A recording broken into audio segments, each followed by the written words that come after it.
Punições e castigos. Vou até acrescentar mais um. Punições, castigos e violência física. Não vou nem falar violência física, mas a famosa palmada. Que é violência física. Violência física, é. Porque eu falo violência física... Me põe a palmada pensam... como violência física. Não é uma palmadinha. Isso é violência física. É, mas eu acho que é porque eu não quero que as pessoas pensem no espancamento, né? Tô pensando na mãe comum, falando, não, mas uma palmadinha. Sabe aquele questionamento que você deve receber todos os dias? Cabe castigo, algum tipo de punição... ou uma palmada, ou são coisas diferentes? Isso cabe, isso Quem não usa cabe? esses recursos para educar uma criança é porque não sabe ter autoridade. Porque quando você tem autoridade, não precisa nada disso. Autoridade basta. Castigo, então, idade nenhuma. O castigo é a tentativa de quê? De fazer o teu filho sofrer para ele perceber o que ele fez e não repetir aquilo. Ou seja, mudar o seu comportamento pelo sofrimento. Eu quero ensinar os meus filhos, foi assim que eu ensinei, a mudar o seu comportamento por consciência, não pelo sofrimento. Tipo assim, por conveniência mesmo, não pelo sofrimento. Então, por exemplo, eu não trabalho com castigo nem pensar, mas eu crio consequências. Por exemplo, a minha filha veio e fez o quê? Pegou essa xícara de propósito e quebrou, tacou no chão. E ela sabia que não podia. Então, agora, por uns dias, ela não pode usar xícara, nem copo, nem não pode usar isso para beber. Isso não é uma espécie de castigo? Não é um castigo, é uma consequência direta com o que aconteceu. Tipo, um castigo seria... Olha, porque parece a mesma coisa, mas não é. Um castigo seria, você quebrou a xícara de propósito, agora Papai Noel não te traz presente. Sofre pelo que você fez. Ou não vai jogar videogame. Eu vou tirar o que você mais gosta. Não tem relação com o ato Não tem relação em si. com o ato. Então, o que tem a ver a xícara com Papai Noel? O que tem a ver a xícara com videogame? Tem a ver o quê? Que eu entro em sofrimento, a criança perde totalmente a chance de fato, refletir com o que ele fez, porque ele está tomado pelo sofrimento, porque tiraram o que ele mais gosta. Então, ele vai falar para você, nunca mais eu faço, mas não é porque ele entendeu que a xícara é importante para a vida dele e necessária, e que não é conveniente quebrar a xícara. Eu sempre vou tentar ir pela conveniência, porque o ser humano faz por interesse, por conveniência mesmo. Entendeu? O que me convém, o que me dá certo, o que não me dá certo, é por interesse pessoal. Então, quando você diz assim, ó, minha filha fez isso uma vez, não foi que quebrou, ela não lavou a xícara, várias vezes não lavou a xícara, falei, agora você não pode usar xícara. Aí ela teve que se virar. Vira uma coisa engraçada. Não é um castigo, tipo, vai sofrer, mamãe não gosta mais de você porque você não lavou o copo, é sempre a mesma coisa. Não é isso, é tipo, nada 3 vezes você não lavou o copo, agora você não pode usar copo. Porque assim, o copo fica sujo, você fica sem copo. Ela ficou, não me lembro, se foi 1 dia, 2 dias, sei que foi muito engraçado, porque ela inventava de beber em um pratinho, inventava jeitos de beber sem o copo. Mas aí era uma forma de confrontar, assim, então tá bom, então eu vou beber aqui nesse pires. Não, porque é que a gente não sabe colocar limite sem confrontar o filho. Tá vendo o que você fez? Agora sofre. O meu limite nunca veio de um confronto, sempre vem da oportunidade de ensinar algo para minha filha. Eu quero ensinar a ela o valor de lavar uma xícara, a importância, a necessidade de lavar uma xícara. Como? Como eu aprendi a importância de lavar a xícara? Quando estava apressada para tomar o meu café e minha xícara toda estava suja. Aí eu falei assim, ó, melhor ter a xícara limpa. Algo tem que me motivar a fazer aquilo. Não é porque a minha mãe me obriga, algo tem que me motivar a fazer aquilo. Tanto que muitas vezes a gente só aprende a manter uma casa limpa, organizada e tudo, quando faz sentido para a gente, quando vira mãe, quando sai de casa. Porque antes não fazia sentido. Antes eu lavava porque minha mãe mandou. Então, ela ficou sem xícara, inventando. A gente ria com as invenções dela. Até que deixei um tempo, não me lembro se foi 1 dia inteiro, uma coisa assim, até que eu falei, Nara, você quer voltar a usar xícara? Ela falou, pelo amor de Deus. Ela tinha que idade? Ela devia ter uns 6, 7 anos de idade. Mas, Ivana... Pelo amor de Deus, falei, então, você pode agora voltar a usar xícara, mas tem que lavar sempre. Falou, ok. Mas e para aqueles pais? É porque eu vou fazer o advogado do diabo aqui. Faça. Para aqueles pais que estão olhando para esse podcast aqui maravilhoso, inclusive, se você está gostando, deixa o like aí, isso ajuda a levar essa conversa para frente, compartilha com todo mundo. Mas para aqueles pais que falam, Ivana, eu já tentei, eu já O meu filho é o capeta encarnado. Que era o que ela achava do dela, né? Eu quero até ver como é que ela vai responder, por causa do Luan e tal, né? Mas meu filho... Ivana, você não conhece meu filho. O meu é diferente. O meu filho, a gente vai no restaurante, ele tá jogando sushi no garçom. Entendeu? Não tem jeito. O castigo não adianta, ou a autoridade ali não dá certo. O que eu faço? Porque eu não posso bater, não posso educar, não posso botar de castigo, não posso tirar alguma coisa que ele gosta. E isso parece superficial, vamos dizer assim. Parece que é uma coisa que... ele não vai beber na xícara. Tá, mas pra ele, cagou. Não tá nem aí, ele tá lá jogando videogame, tá brincando com as coisas dele, e pra ele é só uma xícara. Pra esses casos, e aí? Eu diria para esse pai, para de tentar e faz. Porque todo esse comportamento fala mais da tua atitude que do teu filho. Eu falo para ele, não pode, ele está jogando sushi. E se você falou não pode, por que teu filho está jogando sushi? Você está deixando teu filho jogar sushi. Mas como é que eu faço para ele parar? Segura, não deixa. Você é o pai, você é muito mais forte, muito mais grande, não deixa fazer. Não pega na mão e fala, não pode, olha para a cara dele. A criança sem noção, por que a criança não tem noção? Porque ninguém lhe ensinou a noção. Ela nasce sem noção. Um bebê fica engatinhando, você joga, a gente bota uma cama cheia de grade para o bebê. Ele não tem noção. Então, se você tem um filho mal educado e sem noção, por que será? Porque ele nasceu assim. Um casal um dia tentou me convencer disso. Não, Ivana, meu filho já nasceu assim. Ele já nasceu com cara de bravo. Fala, pelo amor de Deus, se teu filho não tem noção, é porque você não deu essa noção. Se tem falta de educação, é porque faltou educação para ele. Mas você não sabe, ele tem personalidade forte. Se uma criança tem personalidade forte, exige mais. Mais presença, mais força, mais limite. Para mim é muito mais fácil educar a caçula, que é toda fofinha, compreensiva, não sei o quê, que o mais velho, que é guerreiro, batalhador, questionador, forte pra caramba. Isso, deve chegar muito pra você, né? Mas criei meus filhos todos iguais, eles são tão diferentes. Por que esse aqui tá bem, esse aqui tá... Eu tô na mesa com os três, o tom de voz, a energia que eu uso, a força que eu uso para falar as coisas é completamente diferente com os três. Se eu falar para a caçula do mesmo jeito que eu falo para o mais velho, a caçula faz xixi nas calças, ela derrete, ela morre se eu falar com aquela intensidade. Se eu falar com a mesma intensidade que eu falo para a pequena, para o mais velho, ele nem escuta. Nem percebe que eu falei. Não é nem por mal, é porque é o jeito dele. É porque é uma personalidade forte, porque ele é assim, ele é de abrir caminho, romper, quebrar, fazer diferente, pesquisar, inovar. É outra energia. Então não existe isso de criar igual. Criei tudo igualzinho. E isso é muito louco, porque eu fico com dó das crianças, porque tanto o pai, que não sabe lidar com o filho, bota a culpa na criança e diz, é o capeta, é o cão chupando manga. Coitada da criança, entende? E a criança acredita nisso, e ela cresce pensando que ela é assim. E não é. Você não soube lidar com aquela criança. Aliás, isso que você está falando é uma coisa muito importante. Eu vejo muitos pais falarem sobre a criança, não as coisas positivas, as negativas, na frente da criança. Sim. Pessoal, o papo tá muito bom e é exatamente por isso que eu preciso convidar você a conhecer todo esse universo de conhecimento que muitas vezes não é mostrado abertamente na enorme mídia, mas que você encontra aqui na Brasil Paralelo, dentro das nossas plataformas. Nós temos uma curadoria de filmes maravilhosa, inclusive desenhos infantis também na nossa plataforma de streaming. Temos mais de 90 cursos que falam de assuntos como este, assuntos que vão fazer com que você abra seus olhos para aquilo que talvez não esteja enxergando no dia a dia.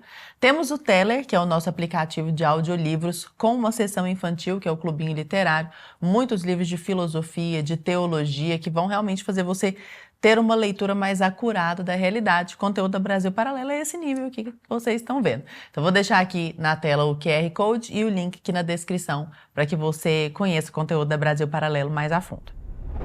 Porque tá aqui, fulaninho custoso demais. Nossa, mas dá um trabalho. Vai rotulando a criança. Primeiro que já é péssimo para os outros terem essa perspectiva do filho. E segundo que o próprio filho tá ali escutando. E assim, a criança, ela não tem autopercepção. Ela não se percebe a si mesma. 5 anos de idade. Ela nem sabe se ela é gorda, magra, alta, flaca, linda, feia. Ela não tem aquele olhar que a gente tem. A gente está aqui conversando e tem um olhar observando a gente mesmo. A capacidade de autoobservação. Ela não tem isso. Elas são o que elas são. Por isso uma criança, sei lá, algo engraçado, ela peida aqui na frente de todo mundo e não tem a capacidade de perceber. Fica rindo, faz coisa ridícula, uma birra enorme no meio de um voo com 200 pessoas. Ela não percebe, não tem a capacidade de autopercepção. A autopercepção dela, ela vai se perceber através da forma que pai e mãe olham para ela. Se minha mãe olha para mim como você sempre é a mesma coisa, você é o capeta, você não obedece, você não é capaz, você não respeita ninguém. Aquilo, né? Ela olha e diz, eu sou assim. E se eu sou assim, eu sou assim. Como é que eu vou ser diferente do que eu sou? Se a minha mãe me reconhece desse jeito. Parênteses, birra no avião, achei bom esse exemplo. Faz o quê com a birra no avião? Tem que lidar com a birra E o pior não é a criança, o pior é a birra dos adultos. E sabe o que é o pior? O desespero da mãe de fazer aquela criança parar porque está incomodando todo mundo. De fato, está todo mundo incomodado, porque todo mundo acha que birra é malcriação. Dá uma chinelada. Dá uma chinelada nos adultos. Tão revoltada de ver os comentários na internet. Bate nesse menino, falta de chinela mesmo. É uma agressividade, você diz assim... Agressividade, uma palmada. Uma palmada é agressividade. É falta de respeito. Você me bate. Eu quero deixar muito claro que eu nunca encostei a mão nos meus filhos e eu sou contra, tá? Eu só tô sendo a voz Por que eu trago isso? Porque é da cultura brasileira. Nem é assim em todos os países. É da cultura brasileira minimizar a agressão contra a criança. No meu Instagram tá cheio de comentários. Bate na criança, cala a boca, fecha ela. Isso é tão desproporcional. Olha o tamanho da criança, olha o seu tamanho. É uma coisa tão louca. Se fosse todos esses comentários uma postagem sobre uma mulher, talvez as autoridades até faziam alguma coisa. Se tinha um monte de cara falando... Bate na mulher, falta de espancamento... Não sei o que. Talvez até as autoridades reagiam. Como é criança, e a maior parte são homens. É muito louco isso. A maior parte são homens falando. É mesmo? Eu fico morrendo de medo. Bate na criança, falta de vara, chinelo, não sei o quê. Esse menino malcriado. Que coisa, né? E aceito. Porque eu acho que também tem uma questão de gerações também passadas. Por exemplo, meus avós...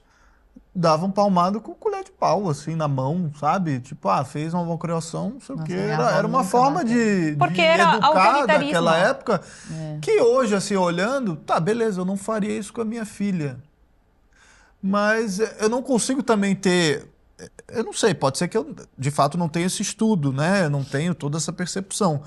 Mas eu não consigo olhar assim para essa criação e achar que foi e demonizar tanto, porque eu vejo meus pais e vejo que, pô, eles apanharam. Eu fui uma criança que apanhei também. Sim, eu também apanhei. Eu não era tão mal criado assim e tal, mas eu me lembro de uma ou outra surra. Teve uma vez que meu pai, cara, me bateu de um jeito que eu, cara, nunca mais esqueci. E nunca mais fiz também, porque eu tava o capeta aquele dia. Eu e meu irmão... pandemônio dentro do quarto, que a gente morava junto, e eu queria assistir um negócio na TV, ele queria assistir outro, já era tarde, e a gente não tinha dormido. Cara, ele só chegou, deu uma palmada na minha bunda, na bunda do meu irmão, acabou. Eu engoli um choro ali, sabe? E aí eu consigo olhar pra essa situação, e na minha vida eu falo, cara, sei lá, funcionou. Não tô falando que... Que tipo de funcionou é esse, né? Mas eu consigo entender. Eu consigo entender, assim, não demonizar. Você pensa uma criança, você pensa em você, meu Deus, é muito covardia. Mas é que assim, a nossa é uma geração... Mas o fato é, desculpa, só te cortar, o lance do trauma, assim, eu entendo que muitas crianças, e tem muita situação, e fala, isso pode traumatizar. Eu não me sinto assim, eu não sei se quem está nos assistindo e tal, tem alguma situação que de fato gerou um trauma, uma questão entre os pais ali, que é irreconciliável, que teve que tratar em terapia. Eu nunca me senti assim, em relação ao meu pai, por exemplo, ou a minha mãe, quando eles eram mais firmes fisicamente falando. E pra mim tá tudo certo, mas eu entendo o que você tá falando e pra mim dá um pouco confuso, sabe? Porque não se trata de trauma, vamos salvar os filhos do trauma, porque até você nem vai salvar, mesmo você educando tua filha com respeito, vai traumatizar ela. Muitas vezes, e você quase nem percebe, às vezes, quando está traumatizando ela. Não se trata de evitar trauma, se trata de respeito, é um mínimo, respeito. Não pode bater em mulher, não pode bater em cachorro, não pode bater em ancião, não pode bater em criança, pode. Por que a criança tem que apanhar para aprender? Se essa fosse uma regra verdadeira, nós estávamos todos aprendidos. Você diz, não deu errado. Eu quero ver a nossa sociedade se está certa. Não deu errado? como assim não deu errado? Tá um caos. Eu, pelo menos, eu vejo um monte de adultos caóticos, cheios de feridas, cheios de trauma, cheios de problema, cheios de agressividade contra uma criança, professora batendo em criança dentro de uma escola, batendo num bebê de 2 anos de idade. Nossa, você viu de 6 porque ela meses? perdeu o controle. Então, como assim deu certo? O que é esse certo? Que tipo de certo é esse? Entende? A gente é uma geração, eu admiro nossa geração, porque é uma geração que está resgatando, talvez, começou a luta contra a violência das mulheres, que é uma luta que vem acontecendo e está cada vez mais forte, cada vez maior. E a gente está começando a luta contra a violência contra as crianças. Uma palmadinha é violência.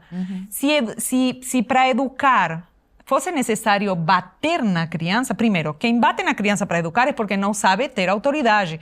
Autoridade, como eu te falei, é um alinhamento interno, não é fácil de conseguir. Precisa de trabalho interno, precisa de estrutura. Aquilo que eu falo, penso e faço é a mesma coisa, precisa de coerência. Então, é um trabalho conseguir autoridade. É muito mais fácil ser autoritário que ter autoridade. Quem bate na criança não sabe ter autoridade. Quando você tem autoridade, você não precisa acuar, amedrontar. Você não precisa acuar uma criancinha com tua força, com teu tamanho, para ela te obedecer. Ela te obedece porque você tem autoridade, você não duvida que ela tem que te obedecer. Porque os papéis estão no lugar certo e ela sente, ela sabe que está no lugar certo e ela tem que te obedecer. Então, a nossa geração vai resgatar o respeito pela criança. Se bater na criança, a violência fosse parte necessária da educação, então por que as professoras não podem bater nos nossos filhos? Se elas estão lá com 40 crianças educando o dia inteiro, teu filho fica 8 horas dentro de uma escola. Por que ela não pode bater na criança se ela é uma educadora? Você bate porque você se descontrola, porque você não sabe lidar com a criança. Porque você deu certo, mas um certo tão certo que está com 40 anos de idade e não sabe lidar com uma frustração de ter uma criança fazendo uma birra e não era o que você queria. Eu não queria que meu filho fizesse birra. Toma. Eu não queria que meu filho fosse teimoso. Toma.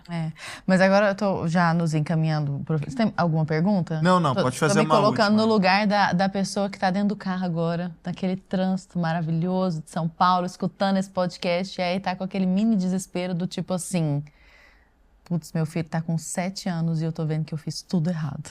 Ou então meu filho tá com 10 anos, ou então, puxa, já tá na adolescência, 15 anos e eu me desconectei do meu filho porque eu não pensei nesses aspectos.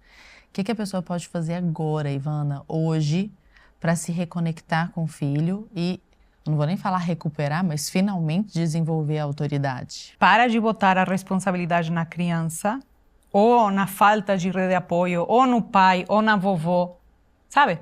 Para de ser irresponsável, porque você tem um filho que você educa. Você tem um filho que você cria. Tem um filho mal educado, caótico, você explode, grita, faz aquela coisa toda. Não é culpa de ninguém, nem tua. Não é a tua culpa, mas é a tua responsabilidade.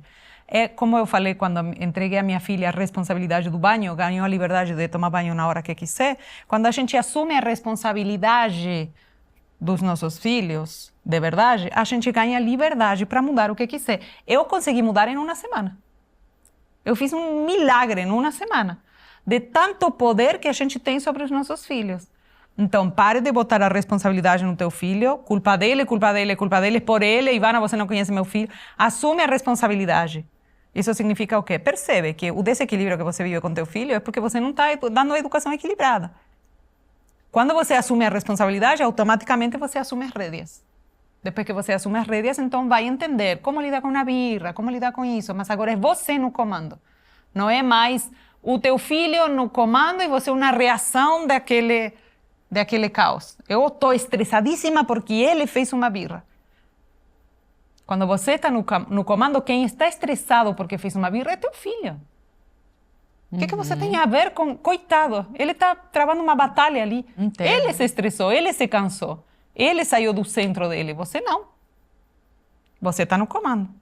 Então, eu acho assim que a gente, no geral, está adultos imaturos buscando dar um passo de maturidade. Se colocar no lugar de adultos de novo, colocar a criança no seu lugar mas com respeito, sem autoritarismo. Porque autoritarismo também não é um sinal de maturidade. Pelo contrário. Pelo contrário. É a necessidade de amedrontar o menino para ter um pouco de autoridade. Então, Eu acho que a gente está evoluindo lindo, tá? Estamos fazendo tudo errado, tá um desastre, mas estamos indo lindo. Ué, basta ver o interesse das pessoas, né? Pelo seu trabalho. Pessoal, antes da gente continuar com esse papo aqui, que eu sei que vocês estão gostando, se estiver gostando, deixa o like, isso ajuda a gente levar esse programa para frente, tá bom? Mas pausa rápida para avisar que nós temos o plano mensal da Brasil Paralelo. O QR Code está aparecendo na tela, o link da descrição, a gente já explicou um pouquinho da curadoria, nossa, não é, Lara? O que tem dentro da plataforma, isso aqui é só a pontinha do iceberg. Então, vem pro lado de cada mesa, assina Brasil Paralelo, esteja com a gente lá no streaming da BP.